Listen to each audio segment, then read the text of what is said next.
Hi ಎಲ್ಲರಿಗೂ ಕೂಡ ನಾನು ಚೆನ್ನಾಗಿದ್ದೀನಿ, ನೀವೆಲ್ಲ ಚೆನ್ನಾಗಿದ್ದೀರಾ ಅಂದ್ಕೊಂಡು. ಸೊ ಇವತ್ತು ನಾನು ಏನರ ಬಗ್ಗೆ ಮಾತಾಡೋಕ್ಕೆ ಬಂದಿದ್ದೀನಿ ಅಂತ ನಿಮಗೆಲ್ಲ ಹೇಳ್ತಿದ್ದೀನಿ. ಈಗ ಕ್ಲೈಮೇಟ್ ನೋಡಿದ್ರೆ ತುಂಬ ಕೋಲ್ಡ್ ಇದೆ, ಆಟೋಮೆಟಿಕ್ಕಾಗಿ ಮಳೆ ಬರುತ್ತೆ, ಆಟೋಮೆಟಿಕ್ಕಾಗಿ ಮಳೆ ನಿಂತು ಹೋಗುತ್ತೆ. ಈ ಥರ ವೆದರ್ ಇದ್ಮೇಲೆ ಮನೆಯಲ್ಲಿರೋ ಮಕ್ಕಳಿಗೆ ಕೋಲ್ಡ್ ಆಗೋದಿರ್ಬೋದು, ಕಫ ಜಾಸ್ತಿ ಆಗೋದಿರ್ಬೋದು, ಜ್ವರ ಬರೋದಿರ್ಬೋದು, ಈ ಥರ ಎಲ್ಲ ತುಂಬ ಅಂದರೆ ತುಂಬಾ ಆಗುತ್ತೆ. ಅದಕ್ಕೆ ನನ್ನ ಹತ್ರ ಒಂದು ಸೊಲ್ಯೂಷನ್ ಇದೆ. ಅದೇನು ಅಂತ ಹೇಳ್ತೀನಿ. ನೀವು ಕೂಡ ನಿಮ್ಮ ಮನೇಲಿ ಯಾರಾದರೂ ಮಕ್ಕಳಿದೆ, ನೀವು ಕೂಡ ನಿಮ್ಮ ಮನೇಲಿ ಮಕ್ಕಳಿಗೆ ಟ್ರೈ ಮಾಡ್ಬೋದು. ತುಂಬ ಅಂದರೆ ತುಂಬ ಒಳ್ಳೆ ರಿಸಲ್ಟ್ ಕೊಡುತ್ತೆ. ಆಲ್ರೆಡಿ ನನ್ನ ಮಗನಿಗೆ ನಾನು ಅದನ್ನು ಟ್ರೈ ಮಾಡ್ತಿದ್ದೀನಿ, ತುಂಬ ಒಳ್ಳೆ ರಿಸಲ್ಟ್ ಕೊಟ್ಟಿದೆ. ಅದಕ್ಕೆ ನಾನು ನಿಮಗೆ ಇದನ್ನು ಹೇಳೋದಕ್ಕೆ ಬಂದಿದ್ದೀನಿ. ಏನು ಅಂದರೆ ಮಕ್ಕಳಿಗೆ ಈ ಥರ ಕ್ಲೈಮೇಟ್ ಇದ್ದಾಗ ಮಕ್ಕಳಿಗೆ ಆಟೋಮೆಟಿಕ್ಕಾಗಿ ಕೋಲ್ಡ್ ಆಗುತ್ತೆ. ಕೆಲವು ಮಕ್ಕಳಿಗಾದರೆ ಕೋಲ್ಡ್ ಬರ್ತಿದ್ದಾಗೆ ಆಟೋಮೆಟಿಕ್ಕಾಗಿ ಕಣ್ಣು ಉರಿ ಆಗಿರ್ಬೋದು, ಕಣ್ಣಲ್ಲಿ ನೀರು ಸೋರೋದು, ವಿಪರೀತ ತಲೆನೋವಾಗೋದು ಈ ಥರ ಆಗುತ್ತೆ. ಒಂದು 60-70% ಚಿಕ್ಕ ಮಕ್ಕಳಿಗೆ ನೆಗಡಿ ಬಂದಾಗ ತಲೆನೋವು ಆಗಿರ್ಬೋದು, ಕಣ್ಣುರಿ ಆಗಿರ್ಬೋದು ಕಂಪಲ್ಸರಿ ಬರುತ್ತೆ. ಈ ಥರ ಆದಾಗ ಮಕ್ಕಳು ನೈಟ್ ಟೈಮ್ ನಿದ್ದೆ ಮಾಡೋದಕ್ಕೆ ಆಗೋದೇ ಇಲ್ಲ. ಅವರು ಒಂದು ಸೆಕೆಂಡ್ ನಿದ್ದೋದ್ರೆ, ಒಂದು ನಿಮಿಷ ನಿದ್ದೋದ್ರೆ ಹಾಗೆ ಎದ್ದು ಅಳೋದು, ಈ ಥರ ಎಲ್ಲ ಮಾಡ್ತಿರ್ತಾರೆ. ಅದಕ್ಕೆ ನನ್ನ ಹತ್ರ ಒಂದು ಸೊಲ್ಯೂಷನ್ ಇದೆ. ಏನು ಗೊತ್ತಾ?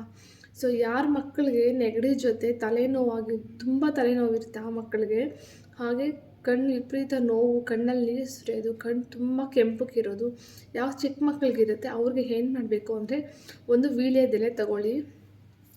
ಎಲೆಡ್ಕೆ ಹಾಕ್ಕೊಳ್ತಾರಲ್ಲ, ಅದು ವೀಳ್ಯದೆಲೆ ಚೆನ್ನಾಗಿ ಮಂದ ಇರೋದು ಬೇಡ, ತುಂಬ ಚೆನ್ನಾಗಿರೋದು ಸಾಫ್ಟಾಗಿ ಚೆನ್ನಾಗಿರೋ ಎಲೆನ ಒಂದು ದೊಡ್ಡ ಎಲೆ ತೊಗೊಂಡು ಆ ಎಲೆಗೆ ಒಂದು ಚಿಟಿಕೆನಷ್ಟು ಅರಿಶಿನ, ಒಂದು ಚಿಟಿಕೆನಷ್ಟು ಸುಣ್ಣ, ಎಲೆ ಅಡಿಕೆ ಜೊತೆ ಹಾಕ್ಕೊಳ್ತಾರಲ್ವ ಸುಣ್ಣ, ಆ ಸುಣ್ಣ ಅಂದರೆ ಕ್ಲೀನಾಗಿ ಕೇಳಿಸ್ಕೊಡಿ. ಒಂದು ಚಿಟಿಕೆನಷ್ಟು ಅರಿಶಿನ, ಒಂದು ಚಿಟಿಕೆನಷ್ಟು ಸುಣ್ಣ, ಹಾಗೆ ಅವ್ರ ತಾಯಿಯ ಬ್ರೆಸ್ಟ್ ಮಿಲ್ಕ್ ಅಂದರೆ ಒಂದು 4 to 7 ಡ್ರಾಪ್ಸ್ ಆಗೋಷ್ಟು ತಾಯಿ ಎದೆ ಹಾಲು.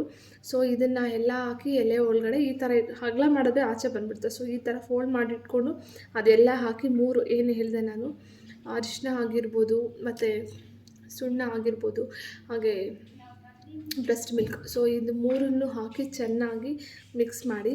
ಚೆನ್ನಾಗಿ ಮಿಕ್ಸ್ ಮಾಡಿದ್ಮೇಲೆ ಒಂದು ದೀಪನ ಇಟ್ಕೊಂಡು, ದೀಪ ಹಚ್ಕೊಂಡಿರ್ತೀರ, ಹಚ್ಚಿರೋ ದೀಪದ ಮೇಲೆ ಚೆನ್ನಾಗಿ ಎಲೆ ಸಮೇತ ಕಾಯಿಸ್ಕೊಳ್ಳಿ. ಚೆನ್ನಾಗಿ ಕಾಯಿಸಿದಾಗ ನೀವೇನು ಇಲ್ಲಿ ಮಿಕ್ಸ್ಚರ್ ಮಾಡಿರ್ತೀರ, ಆ ಮಿಕ್ಸ್ಚರ್ನ ಒಳ್ಳೆ ಕಲರ್ ಬರುತ್ತೆ, ರೆಡ್ ಕಲರ್ ಕಾಣುತ್ತೆ. ಆ ರೆಡ್ ಕಲರ್ ಯಾವಾಗ ಕಾಣುತ್ತೆ ಆಗ ನೀವು ಅದನ್ನು ಮಗು ತಲೆಗೆ ಇಲ್ಲಿಂದ ಇಲ್ಲಿವರೆಗೂ ಫುಲ್ಲು ಎಲ್ಲ ಹಚ್ಚಿ. ಯಾವ ಮಕ್ಕಳಿಗೆ ತಲೆನೋವು, ನೆಗಡಿ, ಕಣ್ಣಲ್ಲಿ ನೀರು ಸೋರೋದು ಈ ಥರ ಆಗ್ತಿರುತ್ತೆ, ಆ ಮಕ್ಕಳಿಗೆ ಇಲ್ಲಿಂದ ಇಲ್ಲಿವರೆಗೂ ಫೋರ್ಹೆಡ್ ಫುಲ್ಲು ಹಚ್ಚಿ.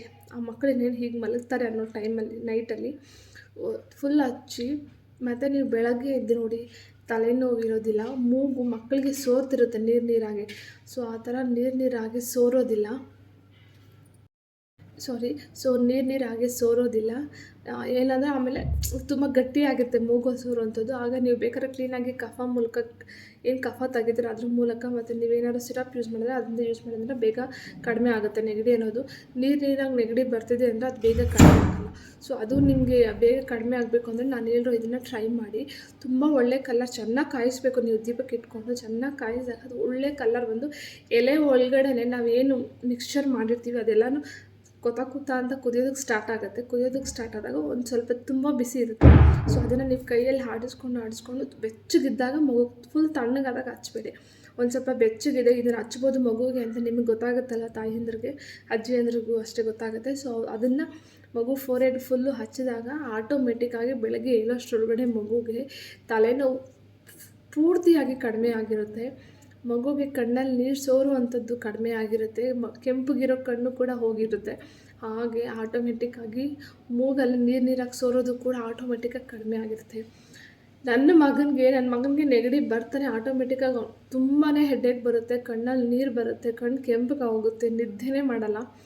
ಇಲ್ಲಿವರೆಗೂ ಈಗ ಅವನಿಗೆ 1 year ಮೇಲೆ 2 months. ಅವ್ನು ಹುಟ್ಟಿದಾಗಿನಿಂದ ನಾನು ಈ ಥರ ಅವ್ನಿಗಾದಾಗ ಎಲ್ಲ ಪ್ರತಿ ಸಲ 4 to 5 times ಹಾಕಿದ್ದೀನಿ. ರಾತ್ರಿ ಮಲಗಬೇಕಾದಾಗ 4 to 5 times ಕೂಡ ಒಳ್ಳೆ ರಿಸಲ್ಟ್ ಕೊಟ್ಟಿದೆ ಎಲ್ಲರೂ. ಮತ್ತು ಇನ್ ಕೇಸ್ ನನ್ನ ಮಗು ಎಲ್ಲ ಚೆನ್ನಾಗಿದೆ ಬಟ್ ಆದರೂ ಅವನಿಗೆ ಕಣ್ಣು ಕೆಂಪಗಿದೆ, ಕಣ್ಣಲ್ಲಿ ನೀರು ಬರ್ತಿದೆ ಅಂದರೆ ಏನೂ ಮಾಡಬೇಡಿ. ಇದಕ್ಕೆ ಸೊಲ್ಯೂಷನ್ ಏನಂದರೆ ಒಂದು 2 ಡ್ರಾಪ್ ಹರಳೆಣ್ಣೆ ಮಗುಗೆ ಇಡ್ತೀವಲ್ಲ, ಹರಳೆಣ್ಣೆ ತೊಗೊಂಡು ನಿಮ್ಮ ಬ್ರೆಸ್ಟ್ ತಾಯಿ ಯಾರ್ದಿರುತ್ತೋ ಅವ್ರ ಎದೆ ಹಾಲನ್ನ ಒಂದು 2 to 3 ಡ್ರಾಪ್ಸಷ್ಟು ಎದೆ ಹಾಲನ್ನ ತೊಗೊಂಡು, ಬ್ರೆಸ್ಟ್ ಮಿಲ್ಕ್ನ ತೊಗೊಂಡು ಚೆನ್ನಾಗಿ ಹರಳೆಣ್ಣೆ ಜೊತೆ ಮಿಕ್ಸ್ ಮಾಡಿ ಅವ್ರ ಕಣ್ಣ ಮೇಲೆ ಇಲ್ಲಿಡಿ. ಸೊ ಕಣ್ಣ ಮೇಲೆ ಇಟ್ಟು ಪೂರ ಸೋರೋ ಥರ ಇಡಬೇಡಿ, ಅದಕ್ಕೂ ಇರಿಟೇಷನ್ ಆಗುತ್ತೆ ಮಗುವು ಕೂಡ. ಸುಮ್ಮನೆ ಸಿಂಪಲ್ಲಾಗಿ ಇಡಿ, ಒಂದು 2-3 ಅವರ್ ಇರೋ ಥರ ಇಟ್ಕೊಳ್ಳಿ. ಖಂಡಿತವಾಗೂ ಕಣ್ಣು ಉರಿ ಇರ್ಬೋದು, ಆಮೇಲೆ ಕಣ್ಣಲ್ಲಿ ನೀರು ಸುರೋದಿರ್ಬೋದು, ಕಣ್ಣು ಕೆಂಪಕ್ಕಿರೋದಿರ್ಬೋದು, ಆಟೋಮೆಟಿಕ್ಕಾಗಿ ನಿಂತು ಹೋಗುತ್ತೆ. ತಾಯಿ ಎದೆ ಹಾಲು ಎಷ್ಟು ಒಳ್ಳೆ ಯೂಸ್ ಇದೆ ಮಕ್ಕಳಿಗೆ ಅನ್ನೋದು ನಿಜವಾಗ್ಲೂ ಹೇಳ್ತೀನಿ, ಯಾರಿಗೂ ಗೊತ್ತಿಲ್ಲ. ತುಂಬ ಒಳ್ಳೆ ಯೂಸ್ ಇದೆ. ಇನ್ನೂ ಒಂದಷ್ಟು ರೆಸಿಪೀಸ್ ಇದೆ, ನಾನು ಅದನ್ನು ನಿಮಗೆ ಏನು ಪ್ರಾಕ್ಟಿಕಲಾಗಿ ಮಾಡಿ ತೋರಿಸ್ಬೇಕು ಅಂತಿದ್ದೀನಿ. ಸೊ ಆದರೆ ಮಗು ಇರೋದ್ರಿಂದ ನನಗೂ ಆಗ್ತಿಲ್ಲ. ಇಲ್ಲಿ ಕ್ಲೈಮೇಟ್ ಕೂಡ ಅಷ್ಟು ಚೆನ್ನಾಗಿಲ್ಲ, ಆಟೋಮೆಟಿಕ್ಕಾಗಿ ಎಲ್ಲ ಚೇಂಜ್ ಆಗ್ತಾನೆ ಇದೆ ವೆದರು. ಸೊ ನಿಮ್ಗೊಂದ್ಸಲಿ ಕ್ಲೀನಾಗಿ ಡೀಟೇಲಾಗಿ ಮಾಡಿ ತೋರಿಸ್ತೀನಿ. ಇನ್ ಕೇಸ್ ಏನಾದರೂ ನಾನು ಯಾವತ್ತಾದರೂ ಅವ್ನಿಗೆ ಹೆಡ್ಏಕ್ ಬಂದಾಗ, ಇನ್ ಕೇಸ್ ಏನಾದರೂ ಇವಾಗ ನಾನು ಹೇಳಿರೋದನ್ನೆಲ್ಲ ಟ್ರೈ ಮಾಡಿದ್ರೆ ಅದನ್ನು ವೀಡಿಯೋ ಮೂಲಕನೇ ಹೇಗೆ ಮಾಡ್ತೀವಿ ಏನು ಅಂತ ಅವ್ನಿಗೆ ಅಪ್ಲೈ ಮಾಡಬೇಕಾದ್ರೆ ನಿಮಗೆ ವೀಡಿಯೋ ಮೂಲಕ ತೋರಿಸ್ತೀನಿ. ಸೊ ಅರ್ಜೆಂಟ್ ಯಾರಿಗಾದರೂ ಮಕ್ಕಳಿಗೆ ಹೆಡ್ಏಕ್ ಈ ಥರ ಏನಾದರೂ ಇದ್ದರೆ ದಯವಿಟ್ಟು ಇದನ್ನು ಟ್ರೈ ಮಾಡಿ, ತುಂಬ ಒಳ್ಳೆ ರಿಸಲ್ಟ್ ಕೊಡುತ್ತೆ. ಸೊ ಈ ವಿಡಿಯೋ ನಿಮಗೆಲ್ಲ ಇಷ್ಟ ಆಗುತ್ತೆ ಅಂತಲೇ ಅಂದ್ಕೊಂಡಿದ್ದೀನಿ, ಯಾಕಂದರೆ ಬಹಳಷ್ಟು ವೀಡಿಯೋ ನಾನು ಮಕ್ಕಳ ಬಗ್ಗೆ ಮಾಡಿದಾಗ ತುಂಬಾ ಚೆನ್ನಾಗಿ ಓಡಿದೆ. ನನಗಿರೋ ಸಬ್ಸ್ಕ್ರೈಬರ್ಗೆ ನಾನು ಕ್ಯಾಲ್ಕುಲೇಷನ್ ಮಾಡಿಕೊಂಡಾಗ ನನಗೆ ಖುಷಿ ಆಯಿತು. ನನಗೇನು ಹೆವಿ ಆಸೆ ಇಲ್ಲ, ಬಟ್ ಏನು ನ್ಯೂಸ್ ಬಂದಿದೆ ಖುಷಿ ಆಯಿತು. ಸೊ ಇದೇ ಥರ ಸಪೋರ್ಟ್ ಮಾಡ್ತೀರಿ. ಇನ್ನಷ್ಟು ಒಳ್ಳೆ ಏನೇನು ಮಾಡ್ಬೋದು ಮಕ್ಕಳಿಗೆ ಹೆಲ್ತ್ ಟಿಪ್ಸ್ ಬಗ್ಗೆ ನಾನು ನಿಮ್ಗೆ ಆದಷ್ಟು ತಿಳಿಸ್ಕೊಡ್ತೀನಿ. ಸೊ ಈ ವಿಡಿಯೋನ ಇಲ್ಲಿಗೆ ಎಂಡ್ ಮಾಡ್ತಿದ್ದೀನಿ. ಸೊ ಏನಾದರೂ ಇನ್ಫಾರ್ಮೇಷನ್ ಬೇಕು ಮಕ್ಕಳ ಬಗ್ಗೆ, ಮಕ್ಕಳಿಗೆ ಯಾವ ಥರ ನೋಡ್ಕೊಳ್ಬೇಕು, ಮಕ್ಕಳಿಗೆ ಒಳ್ಳೆ ಹಾಸ್ಪಿಟಲ್ಸ್ ಏನಾದರೂ ನಿಮಗೆ ಇನ್ಫಾರ್ಮೇಷನ್ ಬೇಕು ಅಂದರೆ ನಾನು ಕಮೆಂಟ್ ಸೆಕ್ಷನಲ್ಲಿ ಕಮೆಂಟ್ ಮಾಡಿ ತಿಳಿಸಿ, ನಿಮಗೆ ಒಳ್ಳೆ ರೀತಿಯಲ್ಲಿ ನಾನು ಮಾಹಿತಿ ಕೊಡ್ತೀನಿ. So thank you so much.